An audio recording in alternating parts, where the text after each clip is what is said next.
मैं Shoaib Mohammed, assistant professor, government law college Bundi. आज हम बात करेंगे एनवायरनमेंट लॉ और कॉन्स्टिट्यूशन लॉ के बारे में। यानी कि हमारे जो संविधान के अंदर एनवायरनमेंट से संबंधित कौन कौन से आर्टिकल्स दिए गए हैं उनके बारे में आज हम इस वीडियो में चर्चा करेंगे। एनवायरनमेंट एंड कॉन्स्टिट्यूशनल लॉ, पर्यावरण और संवैधानिक विधि क्या है। भारत के संविधान निर्माताओं ने संविधान का प्रारूप तैयार करते समय पर्यावरण संरक्षण पर विशेष ध्यान रखा था। यानी पर्यावरण से संबंधित कुछ प्रावधान जो हैं वो हमारे भारतीय संविधान को बनाते समय उसमें जोड़े गए। संविधान हमारे देश की आधारभूत विधि होने से नागरिक, गैर नागरिक, राज्य व राज्य इकाइयाँ इसके उपबंधों को मानने के लिए बाध्य हैं। यानी जो भारत का संविधान है वो सुप्रीम लॉ है और जो राज्य हैं, नागरिक है, सरकारी और गैर सरकारी इकाइयाँ सभी इसको मानने के लिए बाध्य है। यदि कोई ऐसा कानून है जो संविधान के खिलाफ है तो ऐसा कानून वॉइड होता है, शून्य होता है, ऐसा कानून मान्य नहीं होता। तो जो भारत का जो संविधान है वो सुप्रीम लॉ है और सभी जो संस्थाएं हैं वो इसको मानने के लिए बाध्य होती हैं। अतः हमारा संवैधानिक दायित्व है कि हम पर्यावरण संरक्षण संबंधी संवैधानिक उपबंधों को जानें, समझें व उनका पालन करें। पर्यावरण संरक्षण संबंधी मुख्य संवैधानिक जो उपबंध हैं वो कुछ इस प्रकार से हैं जो कि हमारे संविधान के अंदर दिए गए हैं। हम बात करते हैं आर्टिकल 19(1) की, यानी कि अनुच्छेद 19 का जो 1G क्लोज है उसमें कहा गया है कि यह सभी नागरिकों की कोई वृत्ति, उपजीविका, व्यापार या कारोबार करने का अधिकार देता है। जो 1G है अनुच्छेद 19 का, वो आपको उपजीविका, व्यापार या कारोबार करने का अधिकार देता है सभी भारत के नागरिकों को। यानी कि all citizens shall have the right to practice any profession or to carry on any occupation, trade और business। यानी वही अनुच्छेद जो 19 का क्लोज 6 में राज्य को ये शक्ति प्राप्त है कि वह साधारण जनता के हितों में in the interest of the general public युक्त निर्बंधन, रीजनेबल रेस्ट्रिक्शंस आरोपित करने वाली विधि बना सकती है।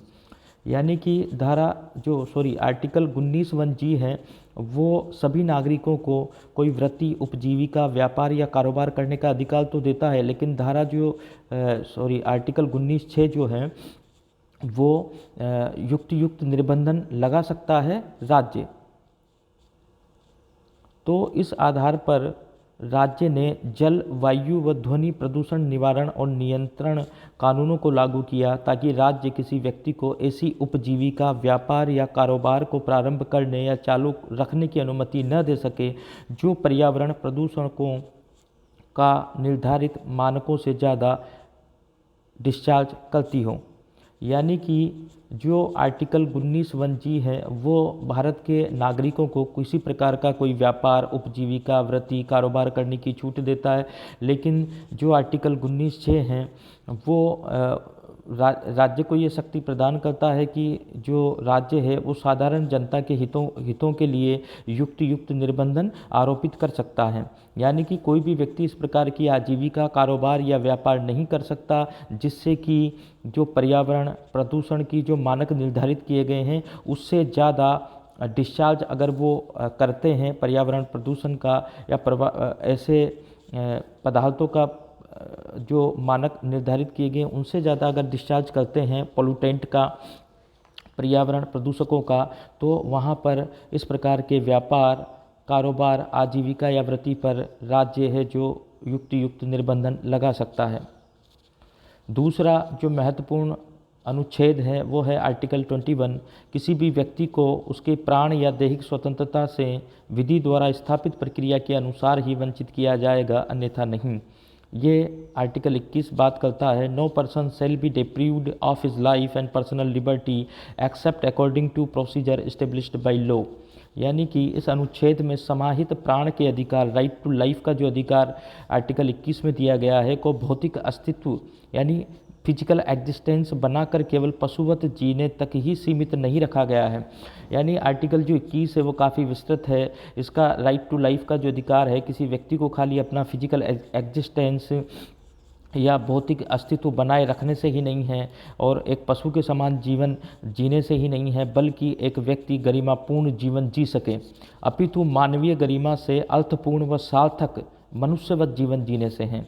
ऐसा मेनका गांधी बनाम भारत संघ के बाद में सन 1978 में सर्वोच्च न्यायालय ने निर्धारित किया गया। मेनका गांधी में जो बनाम भारत संघ का जो वाद था उसमें कहा गया कि राइट टू लाइफ का मतलब है डिग्निफाइड लाइफ को जीना, एक गौरवपूर्ण और अर्थपूर्ण सार्थक जीवन जीना, न कि पशु की तरह जीवन जीना और अपना खाली भौतिक अस्तित्व बनाए रखना। यानी कि एक व्यक्ति जो है वो फिजिकल एग्जिस्टेंस के साथ साथ सार्थक और अर्थपूर्ण जीवन जिए, न कि पशु के समान। तो ये हर व्यक्ति का अधिकार है आर्टिकल 21 के अंतर्गत कि वो अर्थपूर्ण व सार्थक जीवन जिए। आर्टिकल 47 है, राज्य लोक स्वास्थ्य के सुधार का प्रयास करेगा तथा इसे अपने प्राथमिक कर्तव्यों में मानेगा। यानी कि राज्य जो है वो लोक स्वास्थ्य में सुधार का प्रयास करेगा। लोगों का जो स्वास्थ्य है, अब स्वास्थ्य में एनवायरनमेंट बहुत महत्वपूर्ण भूमिका निभाता है, तो इनडायरेक्ट वे में एनवायरनमेंट को भी जो राज्य है वो उसको भी सुधार के प्रयास करेगा और प्राथमिक कर्तव्यों में इसको राज्य मानेगा। State shall endeavor to improve public health and consider as among its primary duties. इस अनुच्छेद में अप्रत्यक्ष रूप में राज्य पर यह प्राथमिक दायित्व डाला गया है कि वह अपनी योजना में इस बात को समाविष्ट करे कि लोक स्वास्थ्य में सुधार हो। यदि इसके लिए आवश्यक हुआ तो कानूनों का निर्माण करे। इस आधार पर भी पर्यावरण संरक्षण तथा प्रदूषण निवारण और नियंत्रण कानूनों को संवैधानिकता प्राप्त है। इस आधार पर भी ये जो आर्टिकल 47 है ये पर्यावरण के जो संरक्षण के जो कानून है उनको संवैधानिकता प्रदान करता है, क्योंकि यहाँ पर राज्य लोक स्वास्थ्य में सुधार का प्रयास करेगा और लोगों का जो स्वास्थ्य होता है वो काफ़ी हद तक पर्यावरण पर डिपेंड है। जिस प्रकार से हमने आर्टिकल 21 में देखा था कि प्राण एवं दैहिक स्वतंत्रता, तो यहाँ पर पोल्यूशन फ्री एनवायरनमेंट का अधिकार व्यक्तियों को है, भारत के नागरिकों को है। यहाँ पर व्यक्ति शब्द इस्तेमाल किया गया है, यानी जो भी व्यक्ति भारत की सीमा में निवास करते हैं उन सभी को एक पोल्यूशन फ्री एनवायरनमेंट का अधिकार है।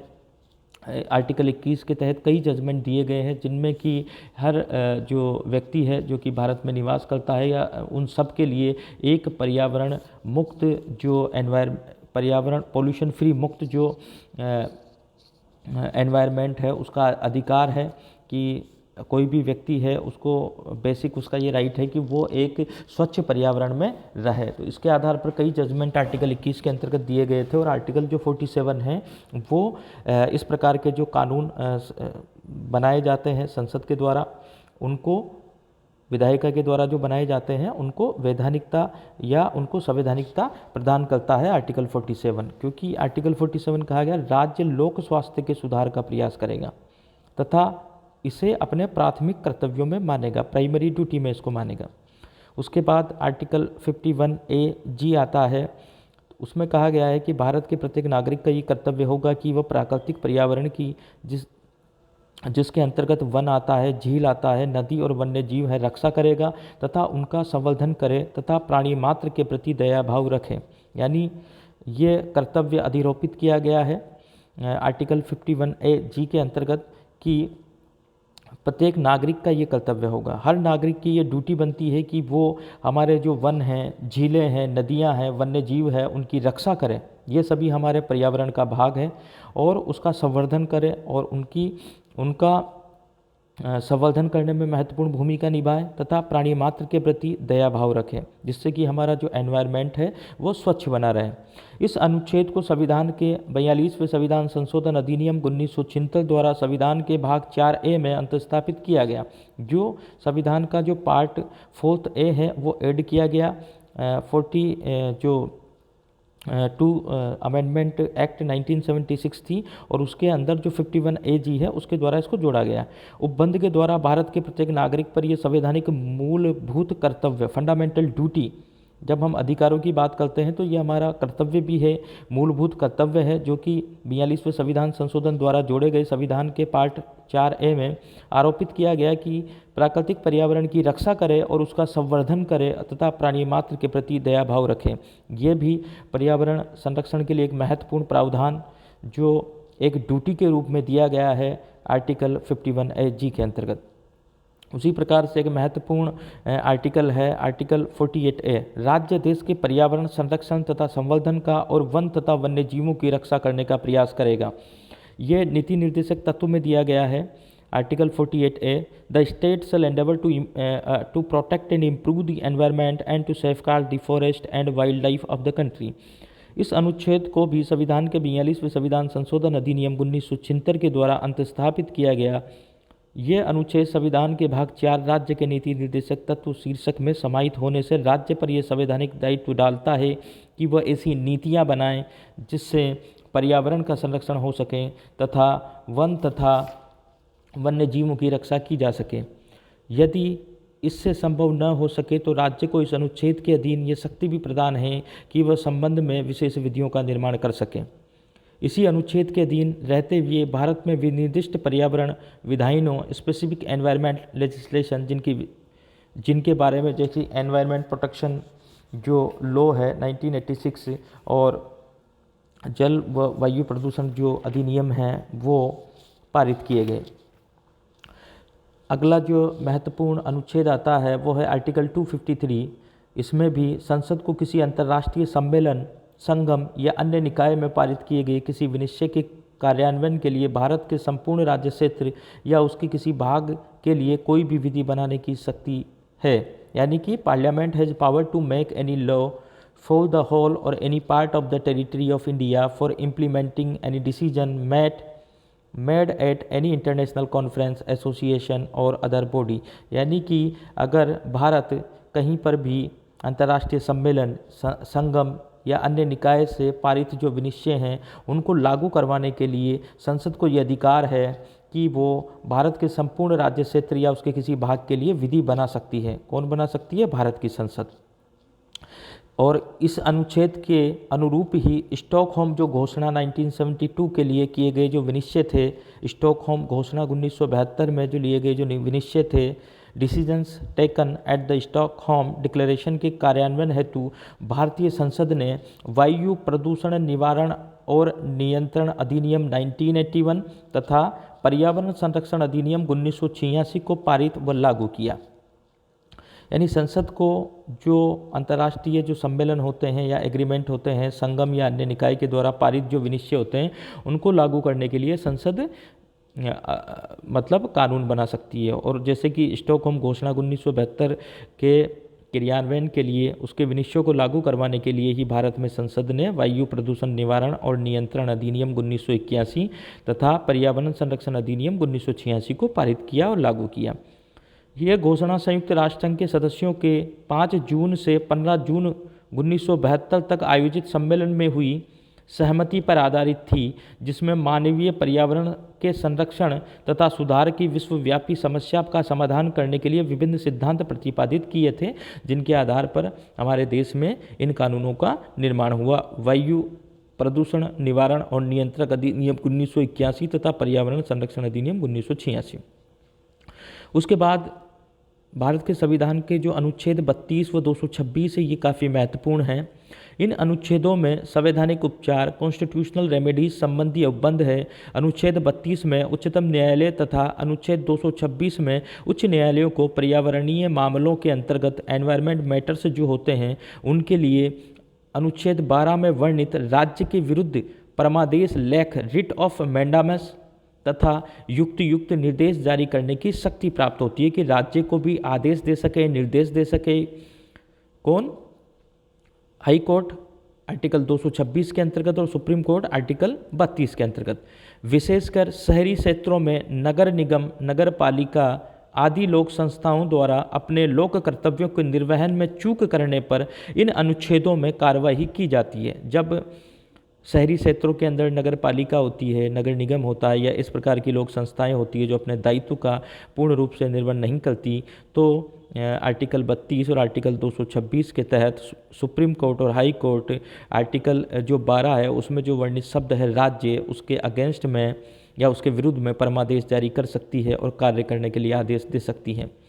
इसमें विशेष रूप से जनहित वाद दायर किए जाते हैं। ज़्यादातर जो इनके खिलाफ जो ऐसी संस्थाओं के खिलाफ जो वाद दायर किए जाते हैं वो पब्लिक इंटरेस्ट लिटिगेशन दायर किए जाते हैं, जो कि लोगों के और जनता के फ़ायदे के लिए होते हैं।